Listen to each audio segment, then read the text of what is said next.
আমরা যে ২ টা ঈদের সম্মুখীন হই, আমাদের দেশে গ্রাম বিশেষ করে গ্রামে মেক্সিমাম লোকই গরিব, দরিদ্র সীমার নিচে বসবাস করে। তো আমরা আমাদের বাজেটটা হাইলাইটস না করি।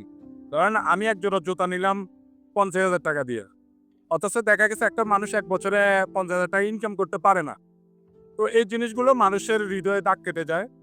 তো ইনশাল্লাহ কোরবান যেহেতু আসছে, তো ইনশাল্লাহ কোরবানের পশু কিনবো। তো কোরবানের পশু মানে কোরবান করা মানে নিজের মনের ভিতরে আমরা যে পশুটা লালন করি সেটাকে কোরবানি দিয়ে দেওয়া। তো ঈদটা আমাদের সবার জন্য মঙ্গল হবে।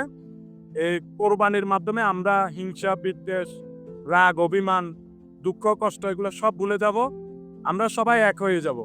তো কোরবানির বাজেটটা না হলে নাই বা বললাম, এটা বললে হয়তো অনেকে যারা কোরবানি দেয় না, আমার ভাইগুলোর মনে হয়তো কষ্ট আসতে পারে। তো হ্যাঁ, ইনশাআল্লাহ কোরবানির পশু কিনবো, দোয়া করবেন। যেন ভালোভাবে একটা ভালো পশু পাই। মানসম্মত যেন আল্লাহ পাক রাব্বুল আলামিন যেন কোরবানিটা কবুল করে। এটা হচ্ছে সবচেয়ে বড় কথা। যেন আল্লাহ পাক রাব্বুল আলামিন কোরবানিটা কবুল করে।